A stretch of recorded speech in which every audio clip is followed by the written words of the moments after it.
I love getting questions about dirt bikes and how to fix them. I had a question come across a couple days ago about a KLX110 having issues with starting when hot.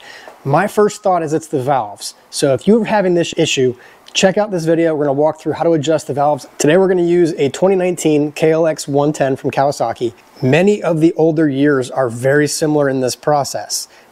These engines are awesome to work on when it comes to valves because you can actually access them without having to take the head off.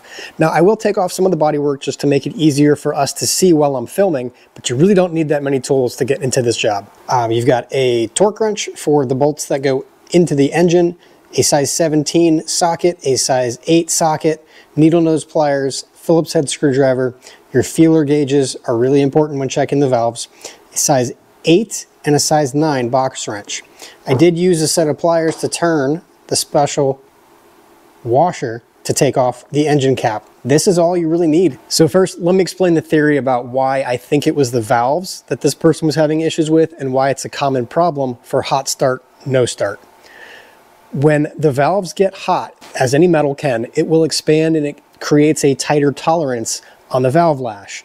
If the valves are too tight when cold and they expand, they'll get even tighter when hot. That means that it's much harder for the engine to process the fuel coming in or the exhaust going out, causing it hard for it to start. So as I said, I'm going to pull some stuff off just to make it easier to see when we're working on it. I'm going to pull off the radiator shrouds, but on this 110, you have to take the tank cover off. It's all one piece. So I'm going to start with the seat.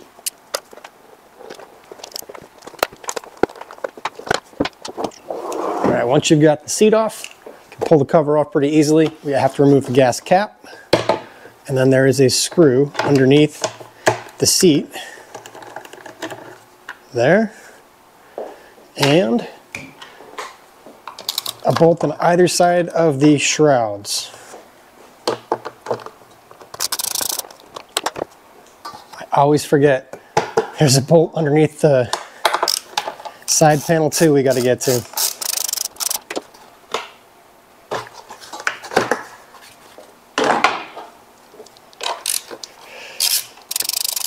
As I said, these bikes are awesome to work on.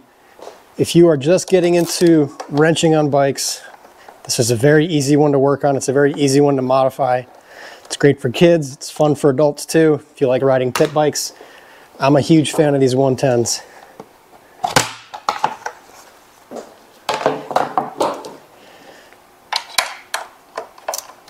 Now, if you've watched my other videos on this 110, you'll know that carburetors can be troublesome.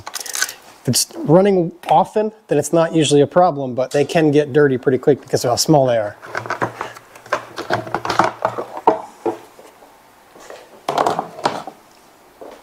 All right, and we definitely want to put the gas cap back on, just so it doesn't have gas fumes coming out of it while we're in the garage working. So now with the bodywork off, I can show you pretty easily what we need to access. We've got our main cam chain sprocket right here. We need to take that cover off, and then we also have two covers here and here for the intake valve and the exhaust valve. Super easy to get to. One thing that the manual does state is that the engine should be cold while working on it. That's because you want to check the tolerances when the metal is at its coldest and at its smallest. The service manual says you need a special tool to take off this little cover right here to access the crank bolt. Nifty little trick, just find a big washer. The washer fits in this space perfectly well. If it's too tight to turn by hand, you can use pliers, but that's all you need to do to pull that cover off. So there's a bolt inside of there. That's how you can turn the engine to get it to top dead center.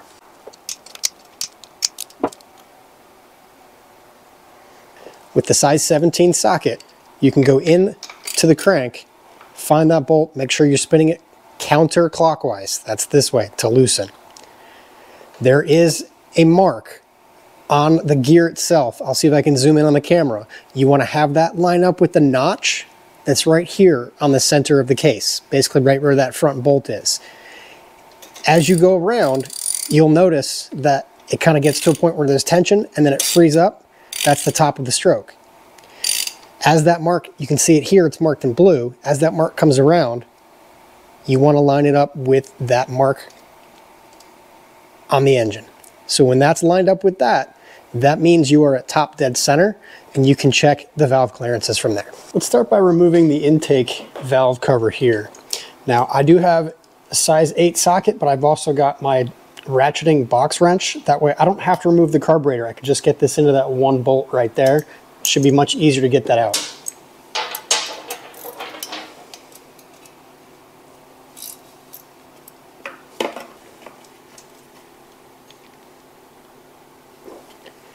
It's around here with a good bit of force. Ow. Be careful not to do that and bust your knuckles.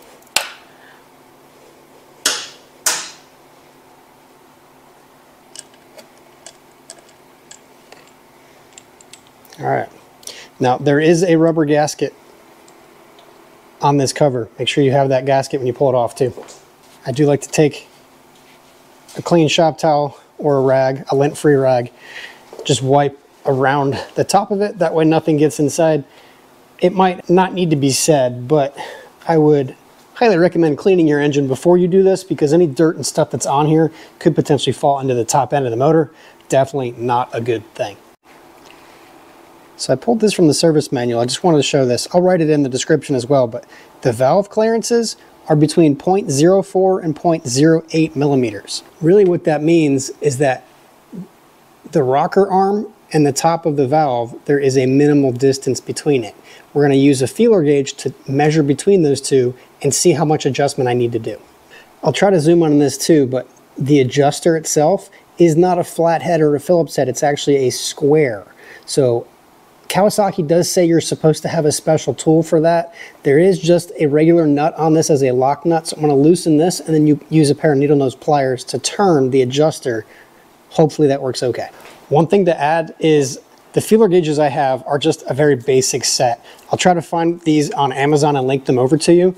So because of the way that the specs are set up of being between 0.04 and 0.08, Kawasaki recommends that you set the valve to 0.05. That way it stays between those clearances and you should be good to go from there. It also makes it nice and easy that the intake and the exhaust have the same measurement. I hope I can zoom in well enough for you guys to see this. But I've got the 0.04 millimeter feeler gauge. I'm trying to slide it between the adjustment valve tappet and the top of the valve itself. It is a little too tight. So what I'm going to do is break that lock nut loose and then pull the adjuster out. Hopefully that'll give me enough that I can adjust it where it needs to be. So I'm just loosening the lock nut a little bit, and then I can loosen the adjustment tappet out. It's loose enough now I can do it by hand. And then, like I mentioned, the service manual says to adjust it by putting it just at the 0.05 for your feeler gauges, and that'll put you within spec. So I've got the 0.05 gauge out. Let me slide that in. When you're checking this, you want there to be friction. You don't want it to stick, you just want friction on it. So I'm going to tighten it down by hand first until I get to the friction point. I can feel there's a little bit of contact between the adjustment and the feeler gauge. Now, what I'm going to do is actually leave this in here. I'm going to hold the adjustment screw with the pliers and tighten down the lock nut, making sure that it does not move as I tighten it.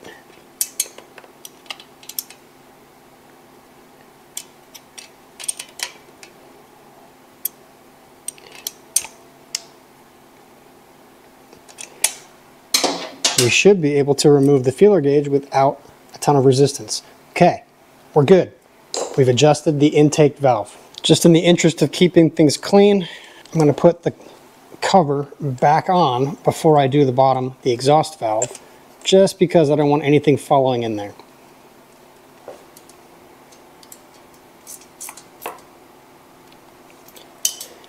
These ratcheting box wrenches are awesome. Highly recommend getting a set of them. It took me like 15 years of wrenching on bikes before I got them. I don't know why I waited so long. The exhaust valve is a little bit harder to film, so we'll see how this goes on film here. Just the angle that makes it kind of difficult to see.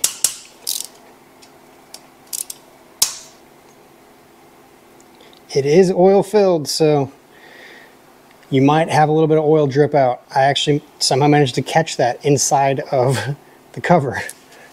Now when I say oil filled, it just means that it's the top of the engine. There will be oil that's in it. As I mentioned, the specs are the same. So I'm going to check with the 0.05, see if I can get that in there. And that feels pretty good. It slides in, and then there's a little bit of resistance. So I'm just, for kicks, going to check the bigger size. That's 0.05. Let me go up to 0.06, see how that feels. I've also got a 0.08 I could check. That's the top of the tolerance. Here's 0.06. That's pretty good. Let's try the 8. If the 8's too tight to fit, that's a good sign. Perfect. The 8 is too tight to fit. This exhaust valve is exactly where it should be. I don't need to worry about adjusting this one. Now we can put the cover back on.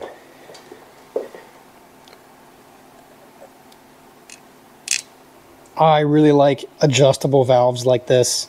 I've had some bikes, most of my sport bikes, and the bigger engines, like the 250s and whatnot, the valves are much harder to adjust because you have to use shims as opposed to just a lock nut and an adjuster.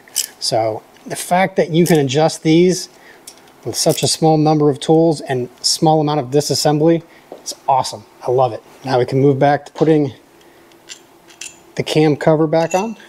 This also has a rubber O-ring on it. Make sure that O-ring is still there, it's still intact, and it's not ripped.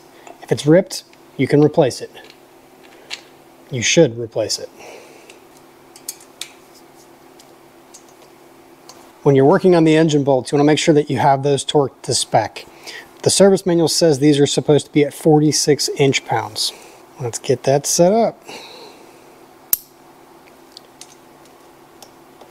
And that torque spec is the same for the valve bolts and this cover.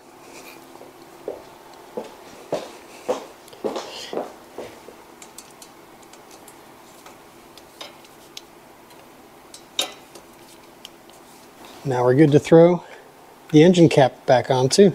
So with that, you've adjusted your valves. You've made sure that they are within spec from the service manual. Again, I'll write those numbers down below as to what the tolerances are and the torque specs.